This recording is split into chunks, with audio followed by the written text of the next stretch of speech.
Conscient Podcast, episode 87. I'm with Kendra Fanconi in her home in Roberts Creek, British Columbia. Just yesterday I was talking about Kendra in the episode 86, which I did with Robin Sokolowski, was a friend of ours. Welcome, Kendra. Oh, it's so nice to be able to spend this day chatting with you. Yeah, we've been talking. We went for walks by the ocean, and we almost saw some salmon in the river, I was hoping. We almost saw humpback and almost saw salmon. Yeah. Very close, if only. And we're in an acoustic environment here in her home where there's a clock and there's also a wood stove, so it's a nice, quiet, warm place. Mm. Now, you and I have been talking quite a bit.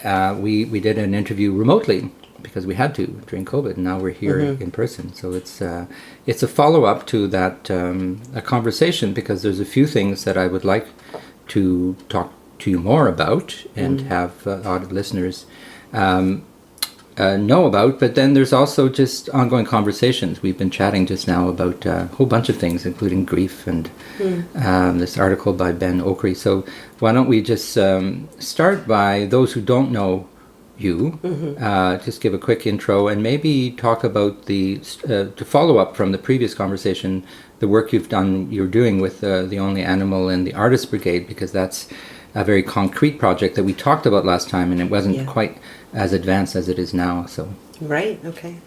I am the artistic director of a small theater company called The Only Animal, and we make work with a deep connection with place. And we've done that mostly through site-specific work, often directly on the land or directly with elements over the last 16 years. And that work of working directly with the land really led us to the climate emergency. I often tell the story that here's our cat wanting in. Sure. Well, there'll be the feline disruptions as well. Yeah, and it's real life, you know. Go on.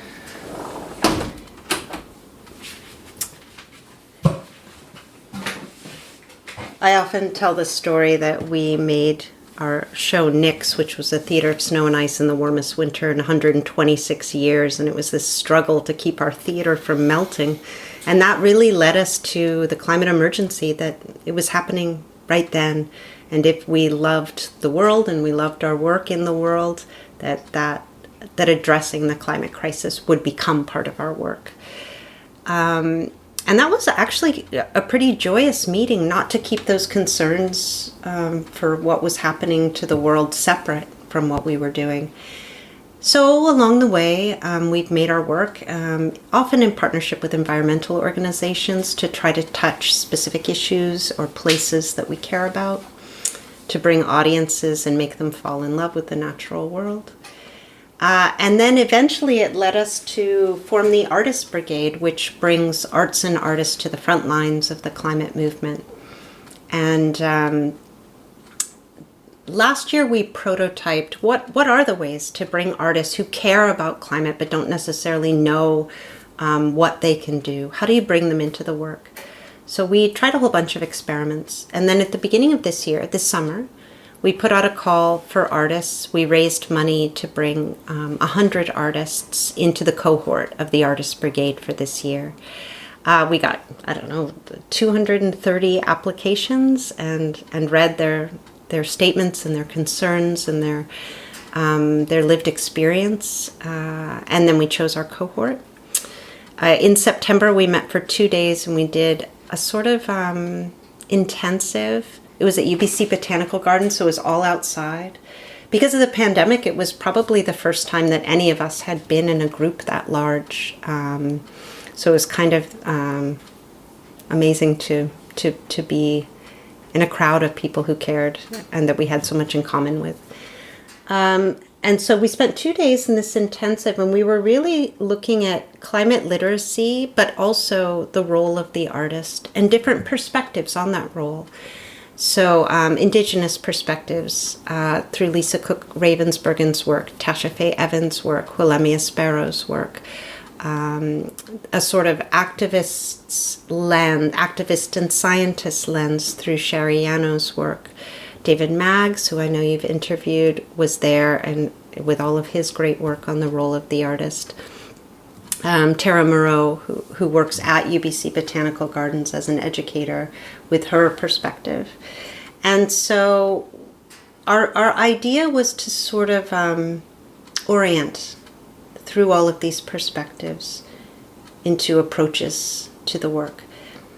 Now we're setting up a series of 4 field trips that they can go on to places where they can either see the climate in crisis. For example, we'll go to a forest in danger here on the Sunshine Coast, a forest which imminently will be logged unless interventions can be made. So we'll bring a group of artists there. We'll spend the day there learning from the Indigenous people whose lands it is. Also forest activists who can provide some framework about why these forests are being logged and what can be done. And then we'll ask for ideas for artistic engagement that might help save the forest. And some of those pieces we'll then commission. All of this work with the Artist Brigade is paid, and that was really important to me, that artists be paid for their time, respected for their time. So that was, it's been a part of this journey, but also a joy to be able to pay people. After the field trips are over, and we haven't really announced this to the Artist Brigade yet, but I'll tell you, and the word will leak out slowly. We're going to tell them soon. You know, a lot of this money was supported by this beautiful grant by the Vancouver Foundation, and it was meant to be 2 years of work, but we just decided we wanted to do it all now. So the second year's funding will bring artists into...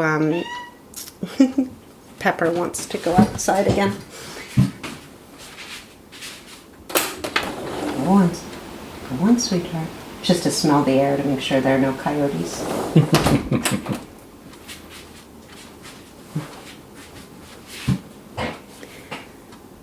So the second phase of this work will bring artists into conversations with other people telling the climate stories. So that might be environmental organizations, academics, scientists, civic or municipal government. And what we'll ask of each of those partners is, what is a question that you have that you want artists to engage with? And it might be, how can we convince Vancouverites that density is good for climate? That might be a question, for example, the Vancouver city government might have. David Suzuki Foundation might say, how can we involve people in visioning a hopeful future? Anyway, whatever these questions are, we'll then pair them with artists interested in those questions. And our Artist Brigade are not just theater artists. They're actually artists from a whole bunch of different disciplines. We have video game designers even that are part of it, sound artists, dancers, musicians, storytellers, theater artists, all kinds of artists. And then that artist will go through a period of kind of consultation, learning about the question and the issue and how that partner sees the challenge. And then they'll just pitch an idea for artistic engagement. So we'll pay the artist for their work to do that. And then once the idea is born, we're hoping that that partner organization will pick it up and fund it. We know that not all funding cycles are that direct, but it may be the thing that teaches that institution or organization, oh, we want to engage artists like that. And so it may be in the next funding cycle that they're able to pick up that work. But, you know, we've had a lot of luck when we've worked in these kind of partnerships of coming up with an idea and being able to find funding through the artist's own ability to find resources and the organization. So we're hopeful that this will seed a generation of work. I think we have enough money to do 30 of these pairings with what we have right now, and of course we're always trying to make more money to make more things happen, but this will sort of become the basis for us to try to ignite these artists into the world of climate action, and let them, then they'll go forward and find their way. Well, that's very exciting, and it's good to know what your original intentions were and how it's unfolding now. So in this part 2, maybe we'll have to do a part 3 and see, you know, in a year's time, what has been picked up. But I know that organizations often can offer in-kind services to start, and they can also reallocate or resources fairly easily. And there's many ways to collaborate and to partner when one is excited by an idea, right? And I guess that's the spark is you have a good question and then you get a response that will take your breath away, and then let's do it. That's very exciting. Yeah. That's my great hope that it will happen like that. Well, I know there's a website for people to follow it, and it's mostly on the West Coast here, right? Yeah, our artists are all from BC, although there's a few with very strong connections to BC who've straggled in from Alberta, but most of them are located in the Lower Mainland, in and around Vancouver. So we'll keep an eye on that. Kendra, let's talk a bit about that article that you shared with me by Ben Okri, because I'm going to do an episode soon about it. It really hit me in the gut. And so I'll put it in the episode notes and suggest that people read it. But why was it important to you? Maybe you can quickly describe what it is, and because it's a statement and maybe a cry also. I feel like it's in The Guardian a few weeks ago now. I feel like it's a real call to action for artists to proclaim the truth of the climate emergency that we're all living within. We're talking today, and we're in BC, in my small town, where 3 roads collapsed during the atmospheric river and torrential rain that we had. And we know in BC that's what climate change is going to look like. For us, it will look like drier droughts, and then more rain falling in shorter periods of time. So I guess I've seen my town collapsing, and things that one thinks is very solid, like the roads that my kids take in the school bus to go to school, just falling away, and culverts that weigh hundreds of pounds bobbing away like they were sticks in the river. So these kinds of climate reality, like, we are living it. And as artists, can we be brave enough to talk about these end days? And he talks about the relationship between truth and beauty, which I firmly and fervently believe in. So I don't think he's just saying, announce the apocalypse. I think he's saying something more subtle than that. He talks about a kind of economy, about using our voices in ways that are not wasteful. And I find that a really interesting conceit. I guess I'm someone as kind of a maximalist who loves the excess of art in different ways, but I think he's calling for something that is quite direct. And he's kind of saying, were there other humans in time who have known when end times are coming? And he thinks that probably there have been people who have known throughout time. But the amount of evidence that we have is remarkable. And what are we going to do with it? And I think that that's a profound and important question, an urgent, more than profound, and I think it's an urgent question. And that's why I thought that article was so fantastic. Well, I had a similar reaction because he talks about the role of artists in the end of time, or near the end of time, or the end of an era anyway. And he talks about humor. He talks about poetry, the craft of the writer. How is the craft of the writer to be contextualized in a time like this? Like, he's not saying there's no point of writing, but he is saying you need to write about and in this time, right? About and in. That's the way I interpreted it anyway. But it was there are lots of op-eds and opinion pieces, but this one, coming from a distinguished, it was a Booker Prize winning author, it really kind of, I hope people, when they read it, they will be encouraged to take their art practice further into the climate emergency, so to speak, in the sense of exploring the issues that we face, which some people are concerned about extinction, and there's a whole stream of thought around that. Others are concerned about eco-anxiety and the effects of the sort of oppressive effects of reality, and how do you write about that? And should you even be writing about it? He asks so many questions about he's coming from a writing point of view, but he's talking to all artists and saying, engage and think about this moment. What is the word economy is it what every word, every moment counts, and every word counts. So what are you saying or not saying in your art practice? Anyway, that's the way it came to me, and I thought it was really a useful piece of provocation. I think as you're talking, and I'm thinking about, because we are all artists of the Anthropocene. We inherently are, because this is the world that we're living in right now. There's no other world we can live in right now. And so, but it's a little bit about, we were down earlier at Roberts Creek, and we were, it's a salmon bearing stream. And I guess I think of it like we're artists in the Anthropocene, like fish would be in the ocean. The water is all around us, and the Anthropocene is all around us. And I think it may be that what Ben Okri is sort of tasking us with is, can you describe the water? It's all we know, but we need to be able to look from this moment now into the future. And maybe that's the job of artists. We're the visionaries. We can see the future.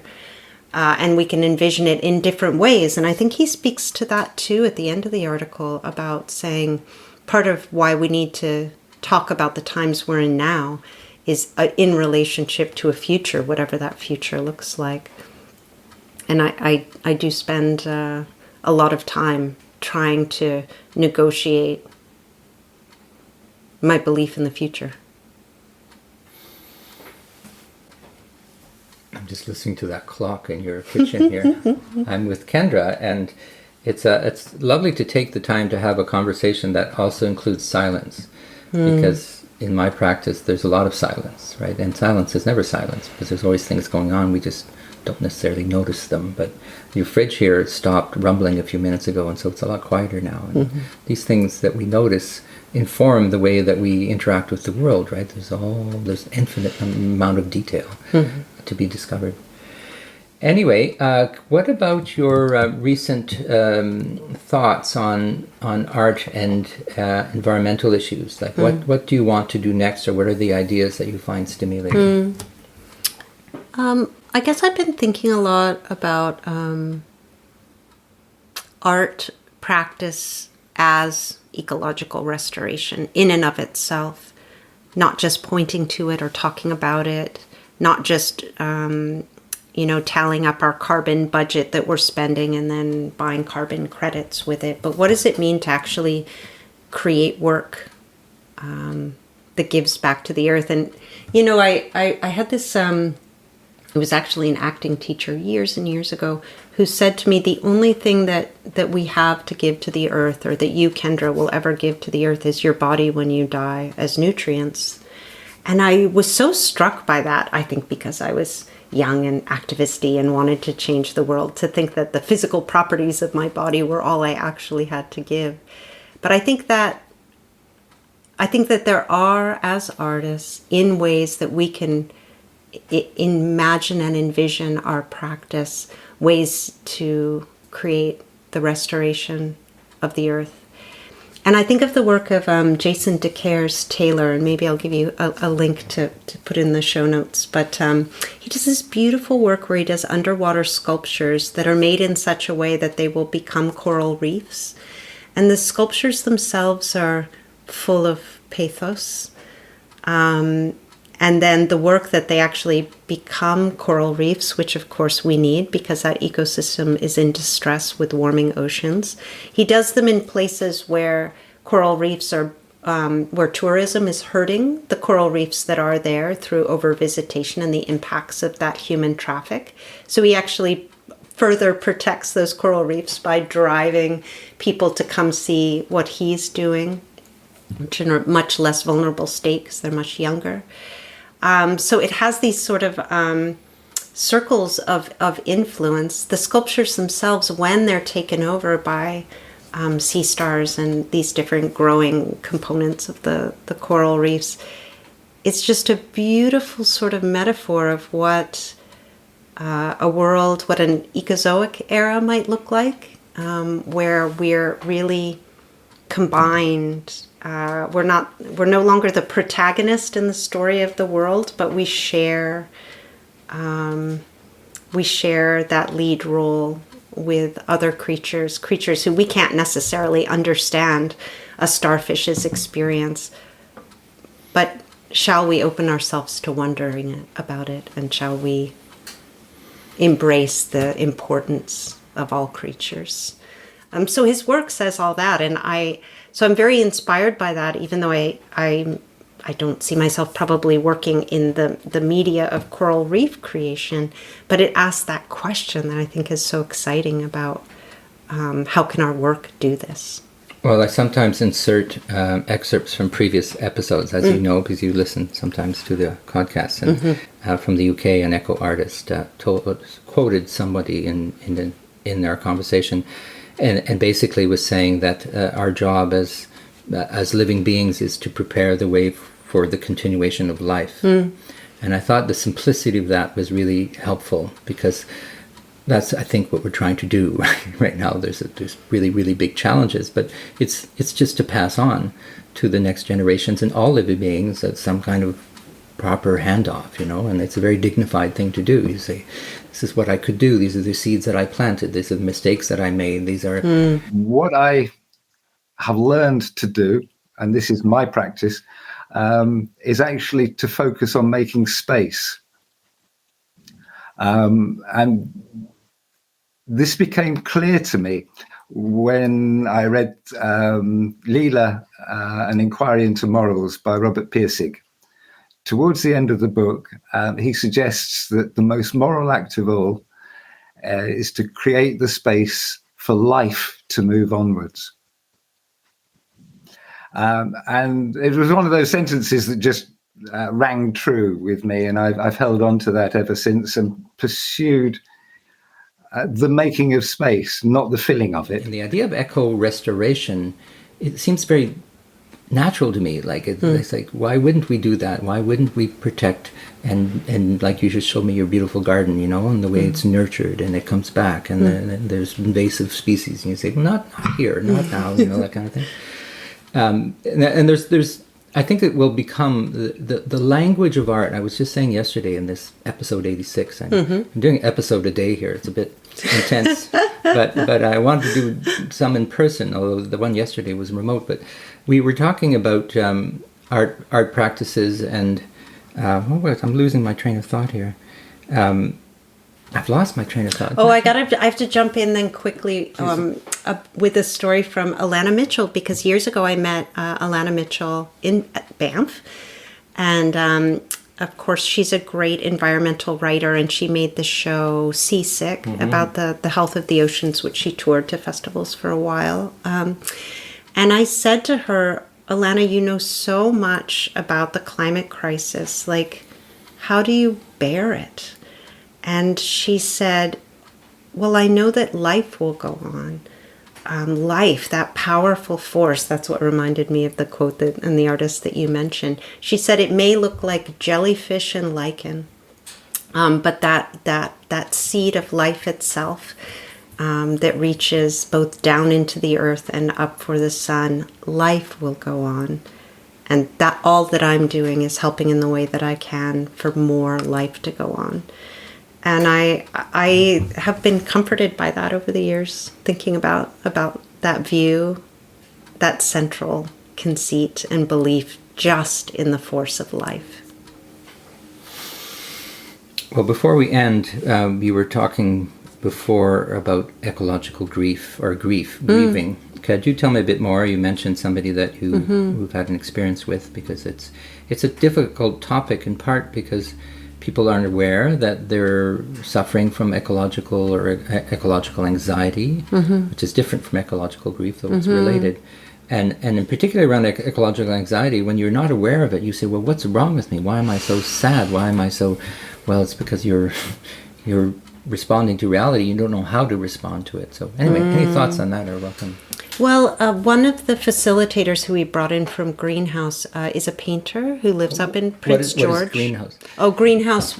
One of the facilitators that we brought in for Greenhouse, which was that 2-day climate intensive for our 100 artist cohort. Her name is Corey Matthews. She's a painter, lives in Prince George. And she's also a death doula, and she particularly works with climate grief. And one of the things that she said to us that was so clarifying for me is this idea that climate despair is an isolated state, but climate grief is a connected space, and that climate grief contains love. When we grieve someone, it is a process of loving them beyond this material world. And of course, that process can, when you lose someone, take many, many years that you can be in that love relationship, that active love and loss conversation. And I think it was really important to me to realize that climate grief was an act of love. I think the climate movement is full of love and care. Those are the people who get involved, even though we have this sort of vision of the angry activist. I think at the heart of it, it's about care and love. And so I found that definition of climate grief and its links, the link of love and loss, to be very reassuring, and to know that grieving in community, which maybe is I mentioned to you earlier, this sort of love that I have for this climate brethren, artists who care about climate, that I found, and how nourishing that is for me. Maybe we all do it together. We're locked in this love and loss, but we're doing it as a community, and versus doing it alone, which I feel like I did do for many years before I got involved in this way. It's just so much better to do together. Well, I remember a little bit of what I was trying to say. Yeah, jump back. No, it had to do, well, one of the thoughts was around isolation. There was a question from one of the students at the Centennial College about how activists, especially art and climate activists, sometimes feel alone. And one of the reasons that we created Scale, you and I and 7 or 8 other of us, is to bring people together to create a force of a national coalition or coordination, but also just to support each other and hoping that in a way it will become the new normal to have environmental issues be at the forefront of our activities, like we have around reconciliation and other complex issues that we're dealing with. The art sector, actually, brilliant David, just talked about how the arts are so comfortable with complexity. In fact, I'll play that quote right now. Complexity is the world built of relationships, and it's a very different thing to engage what is true or real in a complexity framework than it is to engage in it in what is a modernist Western Enlightenment ambition to identify the absolute objective properties that are intrinsic in any given thing. Everyone is grappling with the fact that the world is exhibiting itself so much in these entanglements of relationships. The arts are completely at home in that world. And so we've been sort of under the thumb of the old world. We've always been a kind of second-class citizen in an Enlightenment rationalist society. But once we move out of that world and we move into a complexity framework, suddenly the arts are entirely at home, and we have capacity in that world that a lot of other sectors don't have.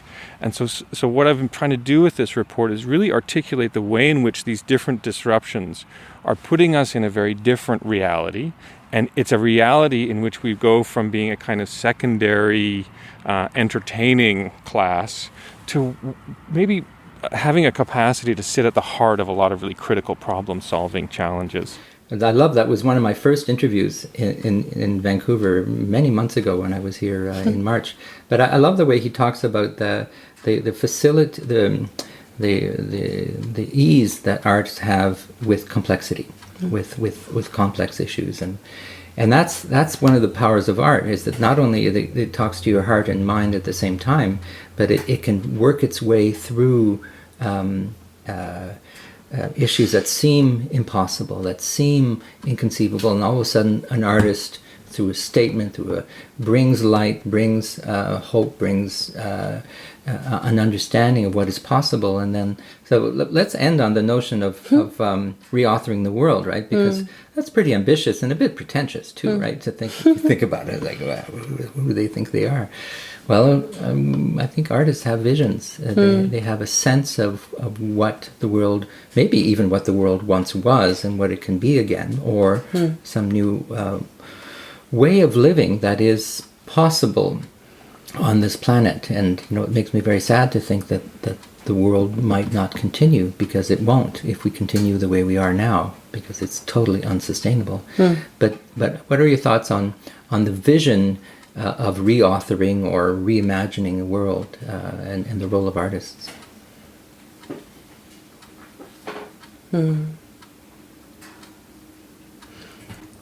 Well, it's interesting that we're talking here today with the fire alive in the room, because I think about that kind of ancient connection between storytelling and the fire. And here we are kind of around the fire in my kitchen talking about what are the stories of the future? What is that reauthoring the world is about? The stories that help to clarify, as you're saying, that help to vivify, to inspire us.